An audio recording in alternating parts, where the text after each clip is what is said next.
Thank you for joining us today. Welcome to Dr. Marilee Live.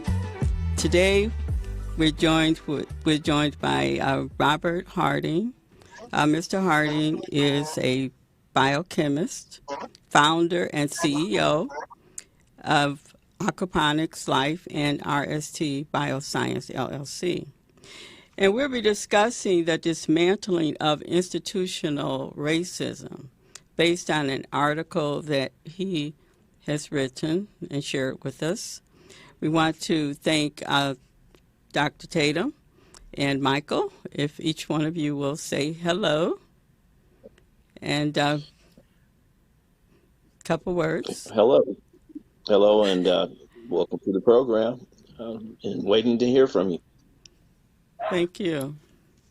Hello, my name is Michael. Some people who've watched previous shows may already know who I am, but I personally act as an advocate for global African affairs. African independence is a focus of mine. I try to educate people on African issues, African people, African history, and try to work with other people of like mind to bring about, as Dr. Lee said, the dismantlement of systemic oppression, in this case, systemic racism towards African Americans and Africans all over the world. Thank you so much. So we're going to go right away to Mr. Harding. He's going to share with us the revolutionary sustainable technology system which he has developed, and we're working on establishing sustainable agri-hub farms throughout the country. And it's going to be like a system that not only employs people but create entrepreneurship opportunities for people within their immediate neighborhood. I'm not a scientist, of course, but so we're going to let him explain to us, give us an introduction to what you created here and the impact that it will make on our lives as Black people. Well, first of all, let's say hello to everyone, and thank Dr. Lee for inviting me to the program. The system that we've created is designed to do several things. It addresses environmental issues, including climate issues, water pollution, waste disposal.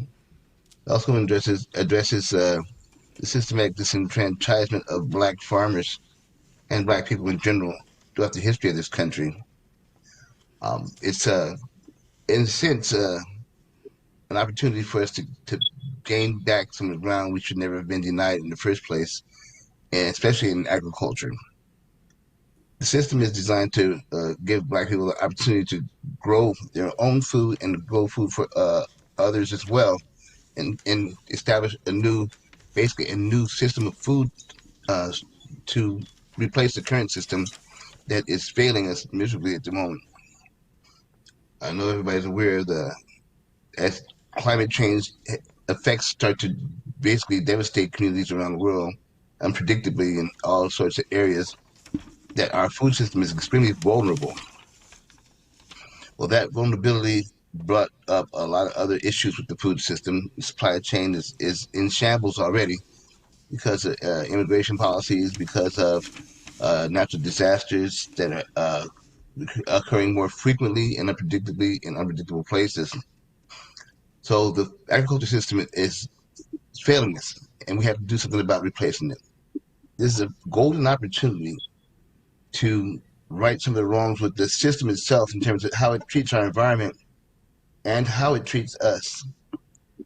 And what it's done to us in the past can be, I guess, at least partially repaired by what it can do for us in the future. Agriculture is a $1 trillion industry. That's, we used to be a very important part of it. We didn't benefit from it, especially in this hemisphere that brought us here to work in agriculture. and we didn't reap any of the benefits. They created generational wealth for themselves. I'm talking about people who enslaved Africans and brought them to America and the Americas and other countries to basically work in agriculture as slaves. And so we created generational wealth for others, but not ourselves. Right now, we're in the middle of a necessary paradigm shift in agriculture because the current mechanism for agriculture is devastating our environment.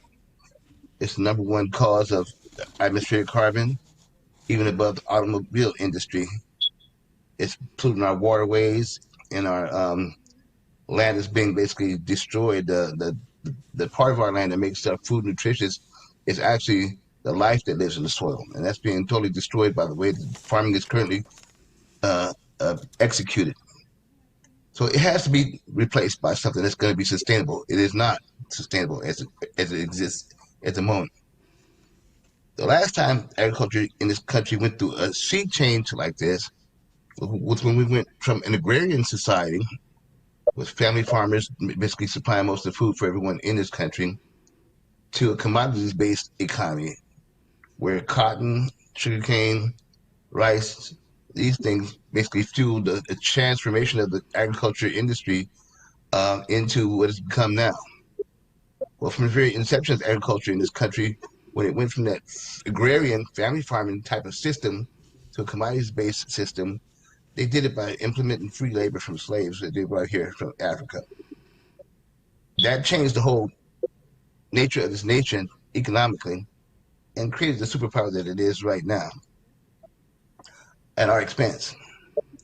Now that we have to reinvent agriculture out of necessity to save the planet and everyone on it, we need to redress some of the evil, vile things that are part of agriculture from its inception in the Western Hemisphere. Slavery was the beginning of the institutionalization of racism. It was like the think tank for institutionalized racism in this country. Since they institutionalized racism in agriculture, they practiced and got it really, did it really well and got it right. And they institutionalized racism in just about every other institution that exists in this country. So if we're going to dismantle these institutions and put them back together again, we need to start with agriculture. First of all, it has to be dismantled because it's destroying the planet. Second of all, it's owed to us essentially. This opportunity. So how is it destroying the planet?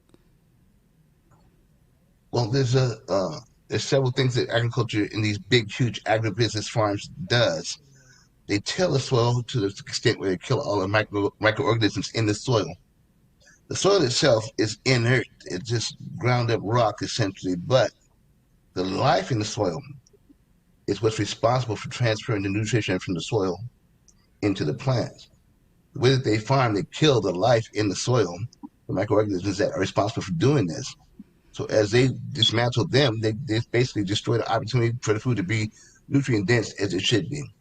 Anyone who's a older person in the world will know that the food does not taste as it did before. A lot of it just seems to be losing its flavor. Well, flavor and nutrition go hand in hand.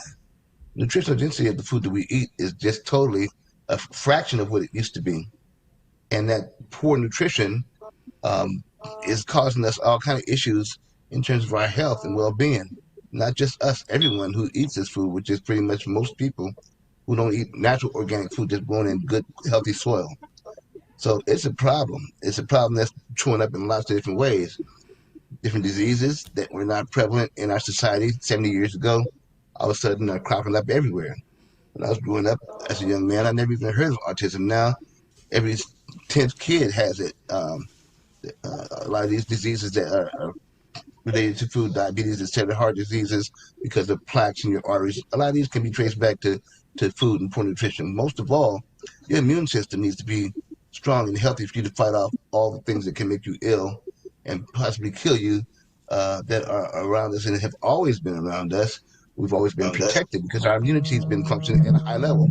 That's not the case anymore because of our poor nutrition.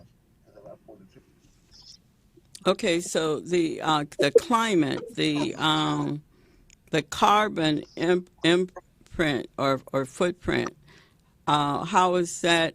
How in detail, not how is that impacting, the agriculture, the system today?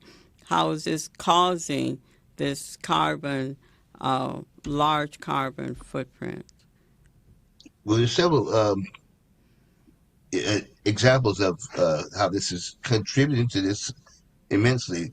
When we grow food in distant locations, we have to transport it to where it's being consumed. All that movement of food constantly around the globe puts tons of carbon through moving vehicles, trains, planes, automobiles, trucks into the atmosphere. It wouldn't be necessary if we didn't have to bring food from everywhere else.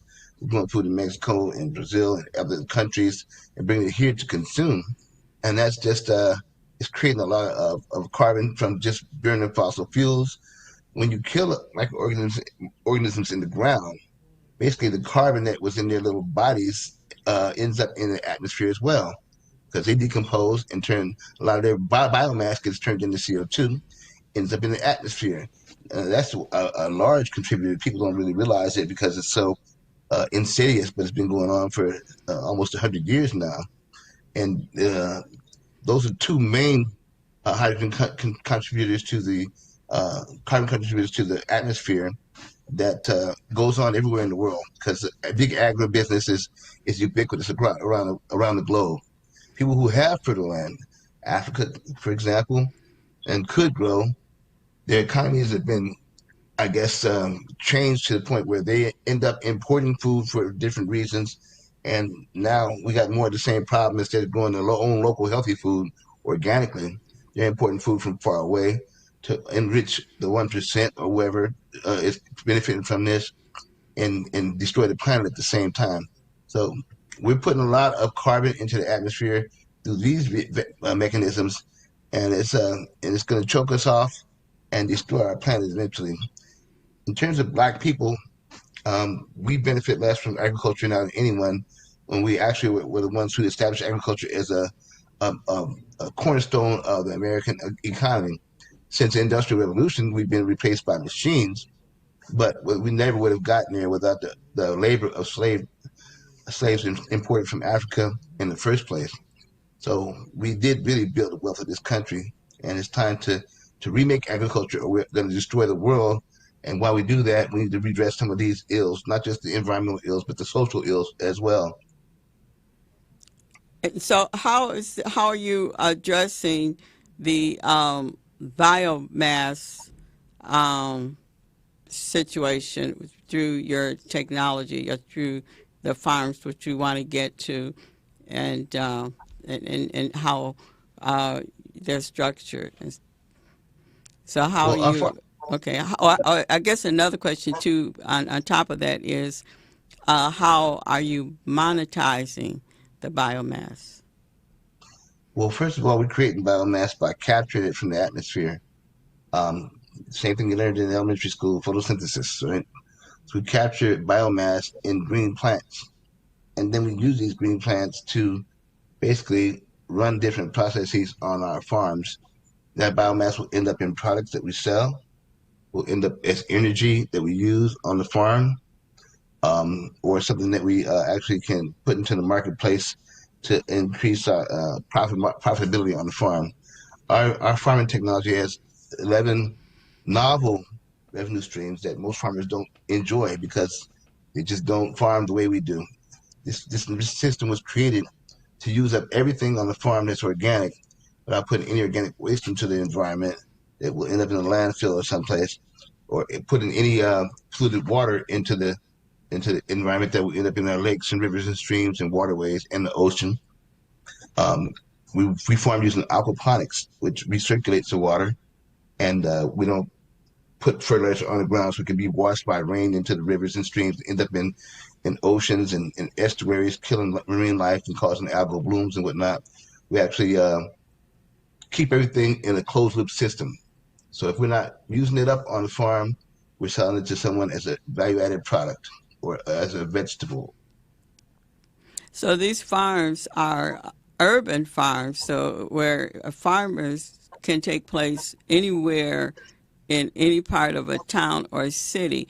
So you have a system, a structure, and whereby anyone can go into business anywhere in any size town, multiple businesses, by the way that you've designed this web and via the training and the initial startup for each entrepreneur, for each and if I understand correctly, they could be small and large as they want. So if you could give an example of, just say, take a small town of 10,000 people, uh, multiple neighborhoods, how would you approach this town with this technology, with this system, and how would you persuade them or encourage the community to go into this type of a business? It goes back to economics. They say if it doesn't make dollars, it doesn't make sense. Well, because of these unusual revenue streams, farming this way is more profitable by far than farming the industrialized way, where you have these great, big, huge farms to grow food in monocultures and one thing or two things in a huge area. It's bad for the environment. It's bad for the species and everything else. This method gives people the opportunity to grow food where they are. We focus on vertical farming, so we can grow a lot more food in a much, much smaller space. So we don't need huge swaths of land necessarily to actually farm. We can do it in repurposed buildings and greenhouses that are located in and around urban centers where the people can actually have jobs and do the work that's required to maintain and operate these farms. So instead of having one farm that's 1,000 acres and employing 20 people and a bunch of machines, you have 100 farms employing two or three people that actually uh, are involved with the agriculture hands-on. But the labor itself is very different from what it used to be, because this vertical farming is very compact. So you're not, and it's very much in a controlled environment. So you're not slaving in the hot sun necessarily, and doing a lot of physical hard work, because it's state of the art technology is incorporated into our farming system. So you monitor your systems with electronic sensors. You know what's going on with your farm without even really having to go in there necessarily. But the maintenance is designed to be very low, physical labor wise. But the farms are designed to be relatively small footprint as compared to what's done currently. So you can farm in and near the city, which in itself remediates a lot of the environmental pollution problems. It remediates a lot of problems with destroying habitat. For a while, we've lost a lot of biodiversity on this planet because of the way we farm. It'll give the earth a chance to recover from some of the damage we've done over the last 70, 80 years. And at the same time, we'll feed people a better quality food because it's a completely organic way to farm. We use aquaponics and organic hydroponics. So it's all organic. Everything we do is organic. We don't use any pesticides, herbicides, anything that's unnatural to grow our food with. And it's much more healthy for people and much healthier for farmers' pocketbooks too. And with It's going the to re-implement the family farm. Basically, it's going to revitalize family farming and create a whole new industry around farming again that belongs to the masses and not the 1%. And with this system, we'll control our own food, and it's a system that is that can be repeated, duplicated worldwide. That's the plan. And currently, your technology has sparked the interest of Microsoft and others. Up to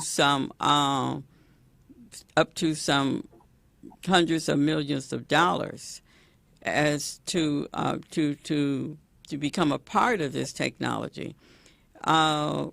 What I'd like to let's see. My question is, I'd like for I'm going to open it up now for the others to ask questions, but I wanted to know how much, say, average could a family earn, because they're doing the farming and then also the manufacturing and the retail, distribution and retail, all themselves, and you teach this system, and a they're connected to a your technology, which handles the much of the management or reporting and keeping track of the farming and the income and so forth. So, about what's average, say, a small area, if you can give us some dimensions, that could produce within a year's time. If you had a half acre of land, you could easily generate six figures, mid six figures, on a farm designed in the way that we farm. It's very lucrative, and it's designed to be spread out amongst the people who need the help the most. So my concept involves starting these farms in food deserts and making them food oases instead of deserts, and then using that food to bring our communities back to good health and bring our economies back to good health as well by selling to the surrounding areas who are all clamoring for fresh organic food right now. Everybody knows that this food is not what it should be, and they're looking for alternatives. Because we can find more cheaply the way that we do without the overhead, we can offer food at reasonable prices, and people who can't necessarily at this point in time afford good quality food be able to do that, and we make the food available to everyone. We Okay. got to heal ourselves first. No people can claim to be free if they do not control their own food. So starting with that, we be empowering ourselves on a very fundamental level to do whatever it is we need to do to improve our communities. Okay, we're going to turn to Dr. Tatum to comment, ask questions. Okay, yeah, that's very interesting because I don't know if you guys know it that Bill Gates acquired a lot of acres of land. I think this year, last year, he's becoming the second largest landowner in the nation. So I think he's pretty much moving in that direction. So, as they say, follow the money. So I think this is very interesting. I live in Kern County in the city of Bakersfield, and it's probably the biggest agricultural area.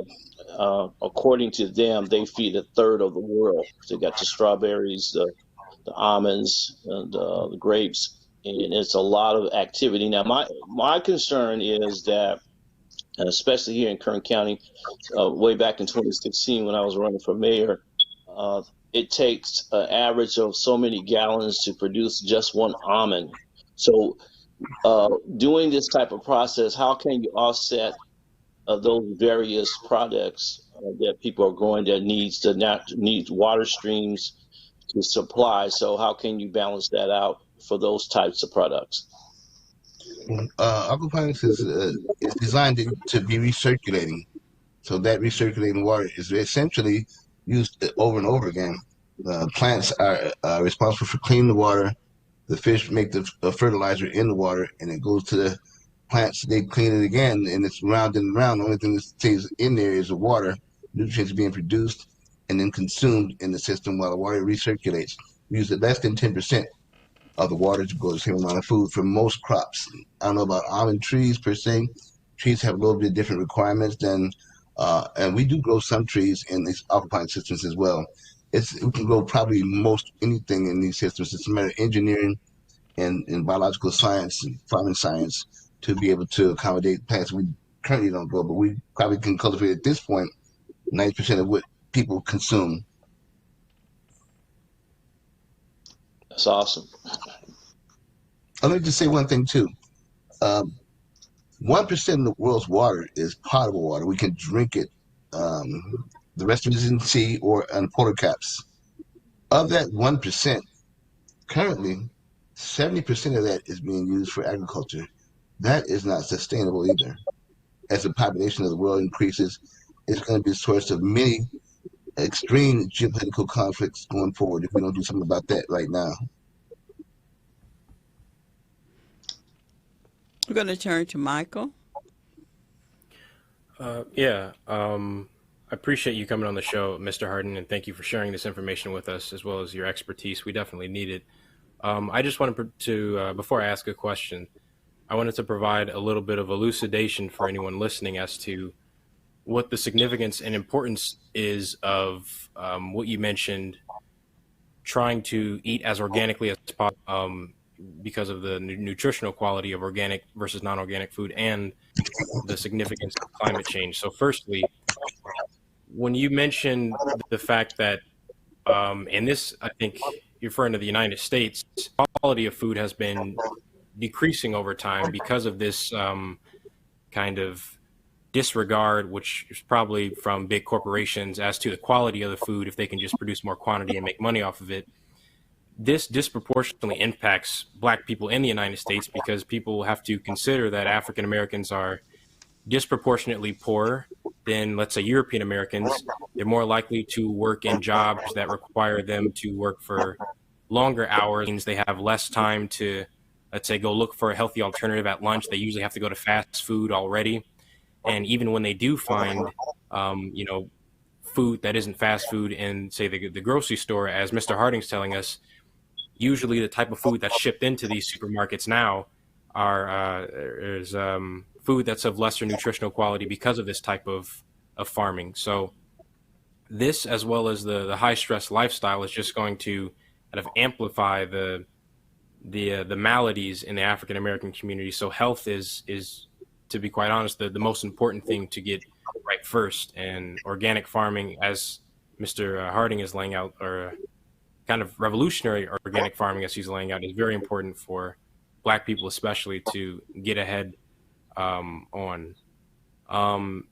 Climate change, some people may not think about it, but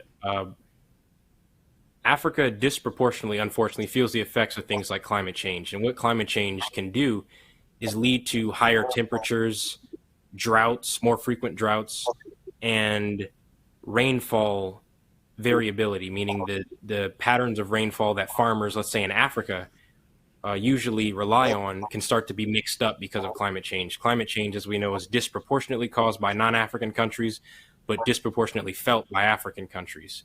So if we can start to shift, the main, I guess, causes of climate change, or shift the behavior patterns of the main climate change, being the United States, one of them is corporate that can have far-reaching effects on the globe, and especially in Africa. Let me see. I also wanted to mention that what Mr. Harding is talking about is very important as well for another reason. When he mentions the importance of getting into agriculture, and specifically ownership in agriculture, it's important to note that the reason why people like Bill Gates and other billionaires are buying up land is land is the only thing that they're not making more of, right? That's what you're taught in real estate. And controls the land of the control the food supply. There's an opportunity here for Black people because nearly, I believe, 60% of the world's uncultivated remaining farmland is on the African continent. 60%. So this is major. We have to get in before corporations do, because Africa is a major target for land grabbing right now from countries like China and the U.S. and other multinational corporations. So that's all I wanted to say. That, Michael. Comment. And for None of that, Michael. But I want to add to.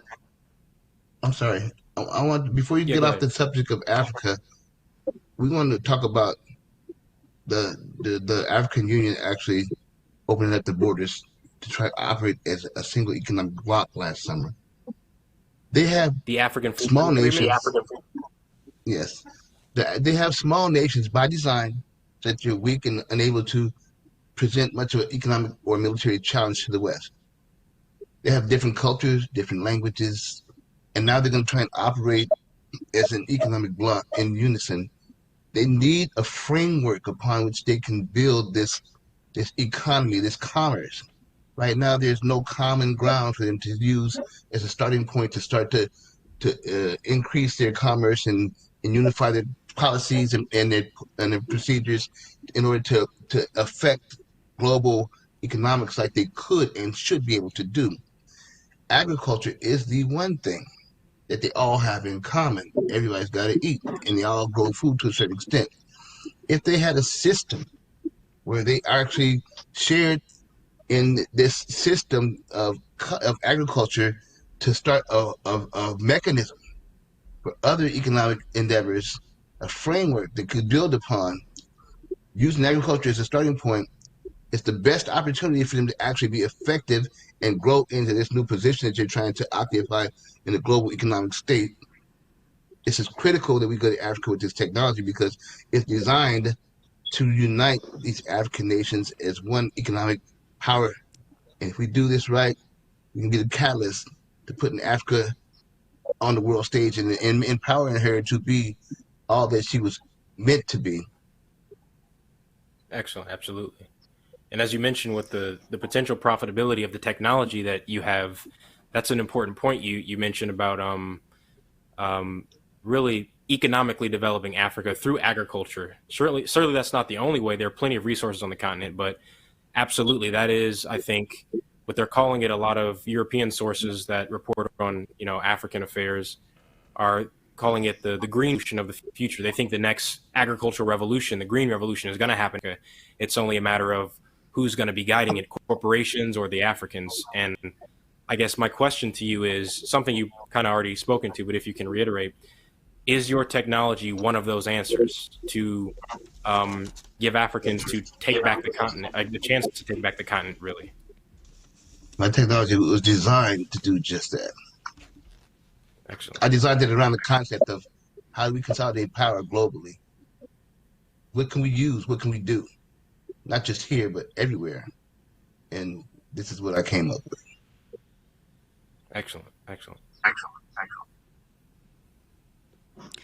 You're also a part of the winning team for Michael Bloomberg's C40 Reinventing Cities competition, and you won the right to develop a 300-acre abandoned landfill near Houston, like 8 miles from downtown Houston. And there were, just for our audience, there were approximately 70 international teams made up of one or more green companies competed for this honor. All of the finalists were solar projects, as was yours.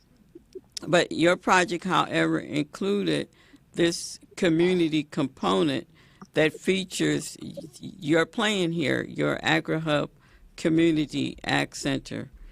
And,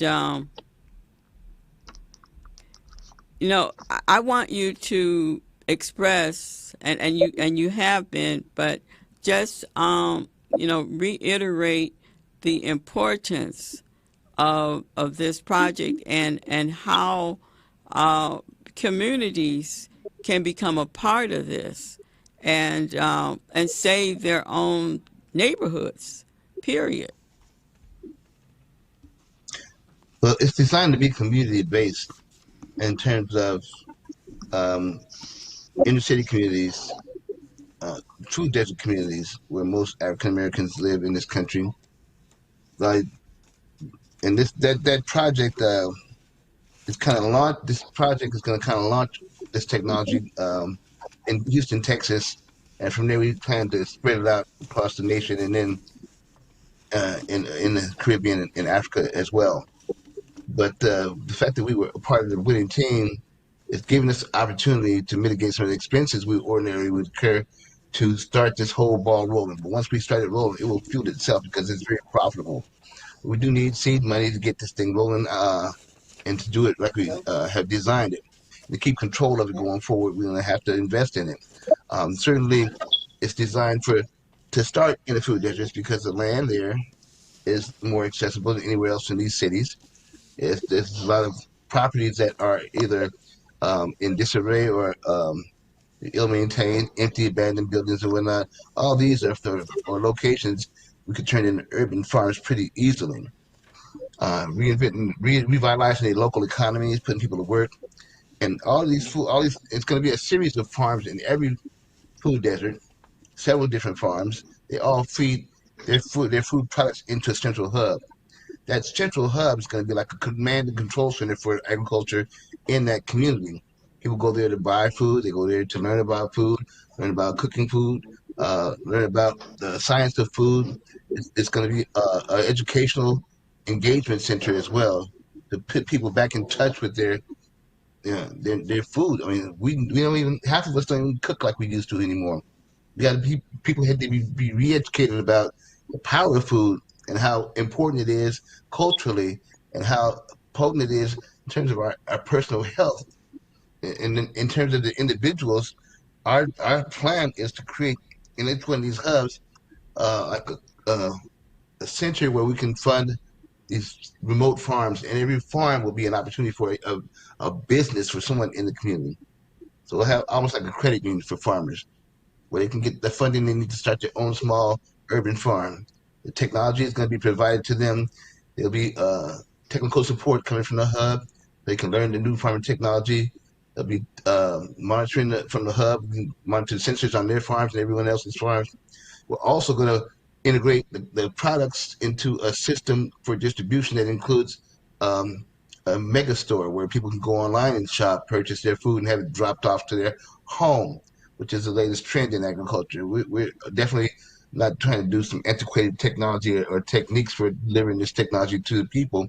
We're right on the edge, cutting edge of vertical farming technology, distribution technology, and we want to own this lock, stock, and barrel and empower people to own their own businesses in the community that are integrated into this system. The hubs will support the farmers. The farmers feed food into the hubs. The people can purchase the food from the hub or they can have it delivered to their homes by ordering it online through our system. And it's all integrated. And it can be expanded across the city, across a region, across a country, across a globe. The system is also works with medical with marijuana and hemp. I mean, any type of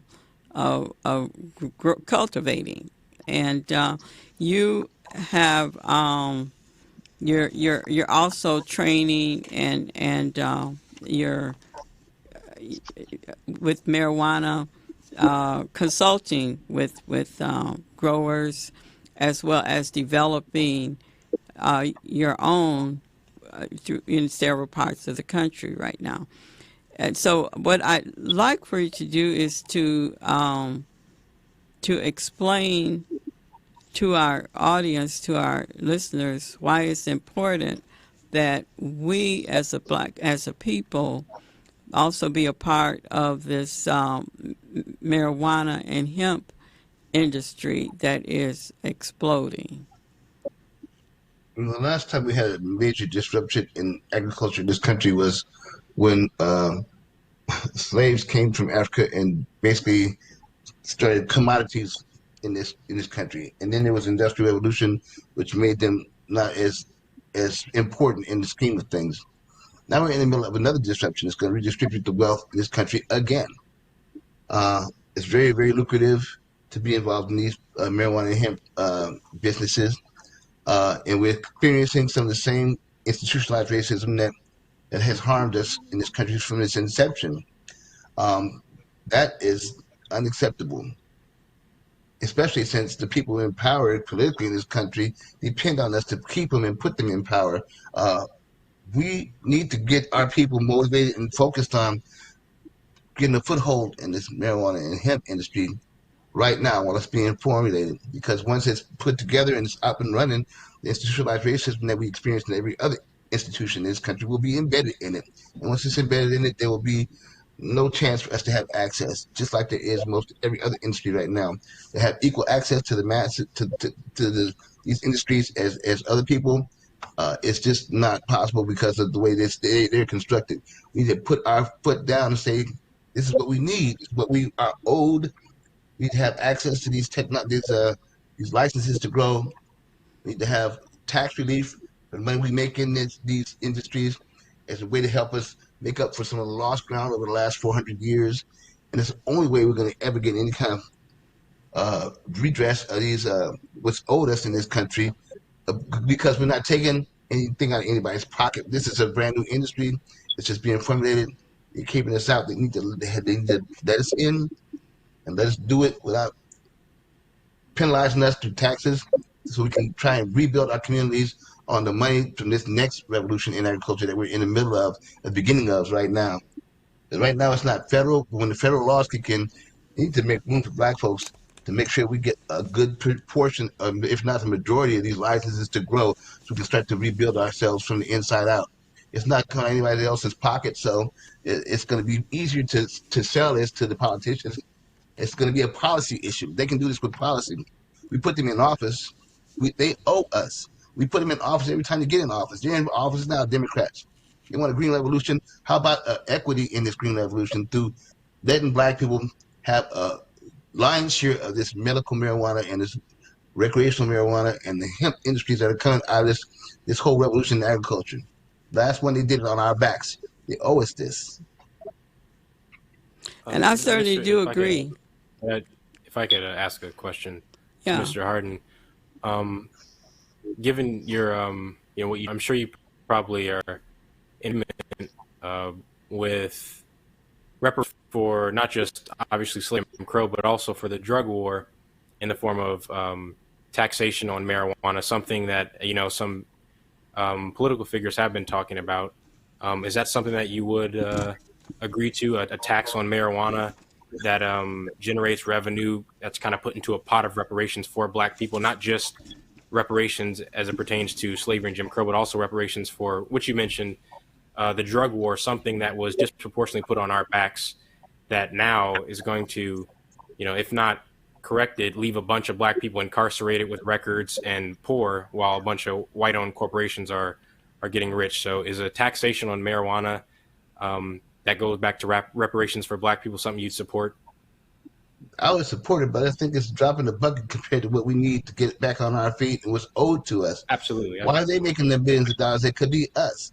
It could be us making those billions of dollars. And they shouldn't be taxing us on it either. If they really want to let us repair ourselves, they don't want to do it. We can do it ourselves. They just give us a shot at this new industry. We have to demand it. They're not going to just give it to us. We have to organize and push for these people to do the right thing by us. If we're the ones making the billions on it, we don't have to worry about some taxes by else to give us anything. I don't want anybody to give us anything. I want us to get the chance to make our own money, do what we want with it, and do our own self-repair. We can repair ourselves. We don't need them to repair us. We just need them to give us what is owed us so we can go on about our business and and right our ship and then go back to Africa and help redress some of the ills and vile things that's going on over there. Yeah, I wanted to ask also too. This is a very interesting conversation. Many believe that America owes us some excess of $20 trillion. Plus, I don't know the actual number, but it's in the trillions. Okay, my question is, on a half acre that you can benefit 6 figures off of that piece of property, what is the initial cost to get into that new invention that you're working with? What will be the initial cost if you had a half acre? I mean, it's going to vary depending on a few things, but it's less than building a house, a nice house in an expensive neighborhood. So for what you would spend on a house, you can spend on this business and be up and running. If you're doing a marijuana farm, the numbers are astonishing. On a half acre, the money you can make in the medical marijuana industry is almost ludicrous. But we got to have licenses for that. They're keeping us out of access by making these licenses almost impossible for us to get. I was hired by a judge in Maryland to help her grow a medical marijuana there, and I helped her recruit investment, me and my partner, and she was ready to go. The first year they turned her down. She came back harder the next year, had the dream team for the grow operation. Everyone was at the top of their field, Everything was perfect in her application, and she still got denied. She's suing right now, and she joined somebody else to sue who happened to experience the same thing. This is ludicrous. This is ludicrous. You can't even follow the rules and get a shot at this opportunity when you're doing all the right things. They're kicking us out again. We need to put our foot down right now and say this cannot go down like this. We have power in this country if we work together, consolidate our energies and our efforts behind something that can really change this situation. And this is it. Yes, I was talking to a group of people back east in Chicago, and they were offered those licenses. I think 9 of them were issued, and out of the 9, I think only one, a person of color, African American. The rest of them were all predominantly white, and had pretty much embedded themselves in, I think, in the city of Chicago. So yeah, I concur with you that it is difficult in this, especially when it comes to people of color. It seems like we're being blocked out of these opportunities. So I concur with you on that. We need to ride down on Washington, D.C. in tractors like the Indians did and demand that they do the right thing by us. Finally, there's a chance for them to do it without really hurting into their own systems that are already up and running because they won't do that because that's their donors to their political campaigns. But this is on the table. This is accessible, and they can do this without. This is the money that they don't have yet. They're already counting this money, but this really should be ours. And your technology is one that no one is doing, in the masses, or that with this particular plan is not being utilized or anywhere. And so it's a great opportunity. We're down to our final moments here. We're going to ask Michael if you would would comment questions. We're right down to our last. So this will be our last comments. Yeah, thank you. Appreciate it. Okay. Something you said actually made me reconsider another thing that I said, Mr. Harding, which was when you spoke about how taxes or reparations black people could get based on the taxing of marijuana isn't actually enough because that doesn't necessarily translate to ownership. So I definitely would change my position on that and say that I don't just support reparations paid to African Americans based on, taxing, let's say, big corporations who are now in the marijuana business, but I also support reparations that come in the form of African Americans, black people being mandated certain amounts of ownership of the industry too, so that they can own it and build it themselves. That is very important. So ownership of that business also is reparations that we need to pursue. All in all, I want to thank you a lot for coming on this and sharing your experience with us. This is something wouldn't have without your expertise. So thank you for that. Always, Dr. Lee, for extending the platform, for allowing these conversations to happen. Thank Dr. Tatum for joining the conversation as well and contributing to it. And yeah, I hope we can have more substantive conversations like this in the future to educate our people. Thank you so much. I want to thank everyone for joining us, and want to give Dr. Tatum a moment. We've got about less than 2 minutes, and then we'll our final words from Mr. Harding. Thank you, Mr. Harding, for being part of this fantastic show, Dr. Lee Alive. I just want to say I'm working with Mr. Cannon on this initiative. HR 1242 was a law now, is a bill 115-102 that allows us to tell our African American history over 400 years. And we're in the process of raising $1 billion or more to disseminate across the nation to have people to tell the story of our plight, and definitely would like to include your story. I think it's necessary in the climate that we're in that we become self-sufficient. Thank you so very. Thank you so very much. Final thoughts quickly, Mr. Harding. Less than a minute. No people can claim to be free people if they don't control their own food. Bottom line.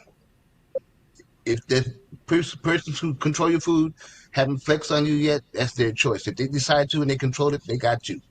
We got to control our own food and nurse ourselves back to health from the inside out. Totally agree. Thank you so very much. Thank you all for joining us. We'll see you next week with Juneteenth. God bless you.